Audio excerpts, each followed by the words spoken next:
देखो, आज हम लोग लघुत्तम सीखेंगे। मौसा लौसा का नाम सब लोगों ने सुना है। उसमें सबसे पहले लघुत्तम हमको सीखना है। लघुत्तम की बेसिक चीज जानना बहुत जरूरी है। जब तक वो तुम नहीं समझोगे, लघुत्तम आपको करने नहीं आएगा। अब लघुत्तम में हमको ये जानना है कि लघुत्तम का अर्थ क्या होता है। तो लघुत्तम का मतलब, जैसे कोई यदि संख्या दी गई है आपकी, जैसे 12, 24, 12 का पहाड़ा है ये। अब 12 के पहाड़ा में सबसे छोटी संख्या क्या है? 12। इसलिए इन दी गई संख्याओं में जो सबसे छोटी होगी उसको लघुत्तम कहेंगे। जैसे मान लो कि कई बच्चे खड़े हैं, 8-10 बच्चे, तो जो सबसे छोटा बच्चा है उसको हम कहेंगे कि लघुत्तम है। ठीक है ना? केवल छोटा नहीं, सबसे छोटा। लघुत्तम का मतलब सबसे छोटा। आते हैं सबसे पहले उसकी परिभाषा पे। वह छोटी से छोटी संख्या जो दी गई संख्याओं से विभाजित हो जाए। मतलब लघुत्तम कैसे किया जाता है वो तो बताएंगे ही। जैसे मान लो कि आपका 2, 4 और 6, 3 कोई दी गई संख्या है। 2, 3 और 4 कोई संख्या है। जब हम इसका लौसा निकालना बताएंगे तो आपको समझ में आएगा। इस तीनों का लौसा जो होता है आपका 12 होता है। वो आपका 12 होता है। अब देखो, 12 जो है ऐसी संख्या है जो सबसे छोटी संख्या है। 2 से भी कट जाएगा, 2 छक्का 12, 3 चौका 12, 4 तिया 12। अब 12 से कोई भी छोटी संख्या तुम ले लो, वो 2, 3, 4 से नहीं कटेगा। 11 देख लो, नहीं कटेगा। 10 देख लो, नहीं कटेगा। 9, 8, 7, 6, 5, 4, 3, 2, 1 कोई, यानी कि तीनों संख्याएं इसमें से अगर चाहो कि किसी से कट जाए तो वो संभव नहीं है। यानी 12 एक ऐसी संख्या है जो इन तीनों से कटेगी और सबसे छोटी है। जैसे मान लो 24 भी है तो 24 का मतलब कि 24 से भी ये कट जाएगा, लेकिन इन दोनों में सबसे छोटी क्या है? 12। इसलिए हमको वो संख्या तलाश करनी है जो सबसे छोटी हो और दी गई संख्याओं से पूरा विभाजित हो जाए। विभाजित का मतलब कट जाए। जैसे 12 में 2 का भाग दिए तो ये 6 पूरा कट गया। 12 में 3 का भाग दिए, पूरा कट गया। 12 में 4 का भाग दिए, पूरा कट गया। लेकिन 12 से कोई भी छोटी संख्या लेंगे, 11 लोगे, नहीं कटेगा। 10 से मान लो 2 तो कट गया, लेकिन 2 से 10 में भाग चला जाएगा, लेकिन 3 से नहीं जाएगा, 4 से नहीं जाएगा। फिर देख लो 9, 3 से तो चला जाएगा, लेकिन 2 और 4 से नहीं जाएगा।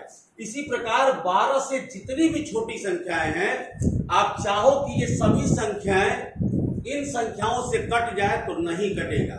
यानी लघुत्तम हमें क्या बताता है कि जितनी संख्याएं दी गई हैं उन सभी संख्याओं से एक ऐसा संख्या निकले जो उन सबसे कट जाए और सबसे छोटा हो।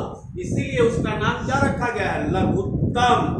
जो सबसे छोटा अंक होगा, जो सबसे छोटी संख्या होगी, वही हमारी लघुत्तम होती है। बच्चों को अक्सर लघुत्तम विधि के बारे में बताया जाता है। ये भाग विधि के बारे में बताया जाता है और गुणनखंड विधि। 2 तरीके से किया जाता है लघुत्तम।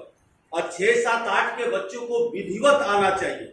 हम आपको सबसे पहले भाग विधि बताते हैं, जो लगभग सब लोग बताते हैं इसको, और बच्चे भी इसी से करते हैं। तो आइए हम देखते हैं भाग विधि का कैसे करते हैं। जैसे भाग विधि,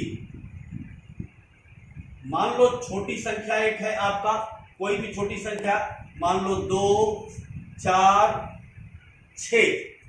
2, 4, 6 3 संख्या है जिसका लघुत्तम आपको निकालना है। और ये ध्यान रहे, जब भाग देते हैं तो सबसे छोटी अभाज्य संख्या से देते हैं। सबसे छोटी अभाज्य संख्या, सबसे छोटी अभाज्य जैसे मान लो 2, 3, 5, 7, ये आपकी अभाज्य संख्या है जो स्वयं से कटती है और 1 से कटता है। तो सबसे छोटी क्या है? 2।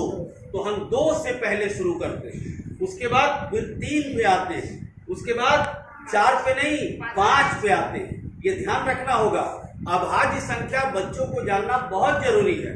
2 के बाद 3, 3 के बाद 5। तो सबसे पहले हम 2 से ट्राई करते हैं। तो 2 का भाग देंगे 2 एकम में 2, 2 में 4 का देंगे तो 2 दूनी का 4, फिर 2 का 6 में देंगे 2 तिया 6, फिर एक लाइन खींचेंगे। अब फिर अभी भी देख लो 2 से जा सकता है 2, ये तो 1 रहेगा ज्यों करते हो 2 एकम में 2, ये 3 नहीं जाएगा तो ज्यों करते हो उतर जाएगा। अब आते हैं 1 1 आ गया, अब 3, तो 3 से देंगे, देखो 2 के बाद 3 आता है तो 1 1 और 3 एकम में 3। अब हम क्या करेंगे, सीधे यहां निकाल लेंगे मौसा, मौसा नहीं ल स। क्या करेंगे, जो आया हुआ है उसको देख लो, 2 गुणे 2 गुणे 3, तो कितना हो गया, 2 दूनी का 4, 4 तिया 12, यानी कि इसका मौसा लौसा कितना हो गया 12। लघुत्तम समापवर्तक कितना हो गया 12। अब जरा देखो, आपको मैं दिखा रहा हूं 2 4 और ये 6 है, ये देखना ध्यान से, 12 इन तीनों से कट जाएगा, 2 छक्का 12, 4 तिया 12 और 6 दूनी 12। अब 12 से कोई छोटी संख्या ले लो, 11 10 9 8, कोई भी 12 से छोटी संख्या लोगे तो ये तीनों से वो कटेगा नहीं। किसी एक से कट सकता है, 2 से कट सकता है, लेकिन तीनों से नहीं कटेगा। इसका मतलब इस विधि से हमको क्या पता चलता है कि दी गई संख्याओं से कोई एक ऐसी संख्या हमको मिल जाए जो सभी संख्याओं से विभाजित हो जाए। एक और उदाहरण में हम देखेंगे और आपको विधिवत समझ में आएगा। भाग विधि देखिए जरा, जैसे मान लो कि कोई एक और संख्या दे दिया गया 4 5 और ये 6। अब इसमें देखते हैं कि कितना आता है। तो पहले क्या करेंगे, सबसे छोटी अभाज्य 2 से 2 का भाग देंगे तो 2 दूनी का 4। अब 5 नहीं जाएगा तो उसको ज्यों करते हो उतार लेंगे, 2 का भाग देंगे 6 में तो 2 तिया 6। अब देखो इन तीनों को ध्यान से, अभी भी 2 से कट सकता है, कट सकता है, तो 2 एकम में 2, 5 नहीं कटेगा वैसे ही उतार लेंगे, 3 नहीं कटेगा वैसे ही उतार लेंगे। अब आ जाइए फिर देखिए 2 के बाद क्या आता है, 5 नहीं 3। कितने बच्चे गलती करते हैं कि 5 भी कर देते हैं, लेकिन नियम से चलो, 2 के बाद अभाज्य क्या होता है 3, तो 3 से ले जाओ, ये 1 तो ज्यों करते हो 5 कटेगा नहीं, अब 3 एकम में 3। अब 3 के बाद क्या आता है 5। ये बात ध्यान रखना, अभाज्य 2 3 5 7, इसके बाद 11, यानी इन्हीं सब से भाग देना है। कई लोग गलती करते हैं 4 से दे देंगे, कई लोग 9 से दे देंगे, ऐसा नहीं करेंगे। छोटी, सबसे छोटी अभाज्य संख्या से शुरू करते हैं। अब देखो 5 से 1, ये 1 उतार देंगे, इसमें कोई दिक्कत नहीं है, 5 एकम में 5, जो 1 1 आ जाएगा छोड़ देते हैं। अब देखो हमारा लौसा कितना हो गया, लौसा जो आया हुआ है उसको गुणे में लिख लेते हैं, 2 गुणे 2 गुणे 3 गुणे 5। फिर से मिला लो, 2 बार है, 3 एक बार है, 5 एक बार है। अब इसका गुणा भी करने में बच्चे गलती करते हैं, जैसे 2 दूनी का 4, और जब 4 आया तो 4 तिया 12, 12 25, ऐसे गुणा करते हैं। 2 दूनी का 4, 4 तिया 12, 12 25 7। गलती क्या करते हैं बच्चे, 2 दूनी का 4 अब भूल जाते हैं कि कितना आया है, तो गुणा करते समय ध्यान देना, इन दोनों का गुणा किया तो 4 आ गया, अब फिर इन दोनों का यानी कि इसमें गुणा किया, इसके साथ गुणा किया तो 4 तिया 12, अब फिर 12 में 5 का गुणा किया तो 12 25 60, यानी कि हमारा लघुत्तम समापवर्तक कितना आ गया 7। फिर आपको दिखा रहे हैं, देखिए अब ये 4 5 6। यहां ध्यान देना, ये आपका 60 आ गया। 60 से छोटी कोई भी संख्या ले लो, 59 58 57, 1 तक चले जाइए, ये 2 तक चले जाइए, कोई भी ऐसी संख्या नहीं होगी जो तीनों से कट जाए। कोई भी संख्या ले लो, मान लो 35 ले लिया, क्या कटेगा? नहीं कटेगा। यानी 60 एक ऐसी संख्या है जो तीनों से विभाजित हो जाएगी, यानी पूरा पूरा पहाड़ा चला जाएगा और कट जाएगा।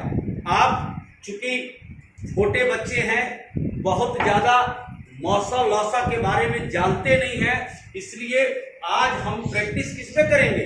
भाग विधि पे करेंगे। और कल हम आपको बताएंगे कि गुणनखंड विधि कैसे करते हैं, लेकिन इसको पहले हम समझ लें। फिर एक बार रिमाइंड के तौर पे आपको बता दें कि सबसे छोटी वह संख्या जो दी गई संख्या, दी गई मतलब जो भी दिया गया है लघुत्तम के लिए, जो दी गई संख्याओं से पूरी पूरी कट जाए। और कटाते वक्त क्या ध्यान देते हैं? सबसे छोटी अभाज्य संख्या। अभाज्य संख्या याद रखना, 2 3 5 7 11, 11 के बाद क्या आएगा? 13। ठीक है, तो इससे अधिक आपको नहीं मिलेगा। 2 के बाद 3 ही करेंगे, 3 के बाद 4 नहीं करेंगे, क्योंकि 4 अभाज्य नहीं है, 5। और 1 जब आ जाता है उसको उतार देते हैं। और जिससे भाग नहीं जाता है, मान लो कि 2 से 5 में भाग नहीं गया तो 5 को उतार दें। जिससे भाग नहीं जाता है वो चीज उतार देते हैं। मैं समझता हूं कि आप सबको ये बात समझ में आ गई होगी। अब हम इसकी प्रैक्टिस करेंगे। ठीक है, बहुत बहुत धन्यवाद।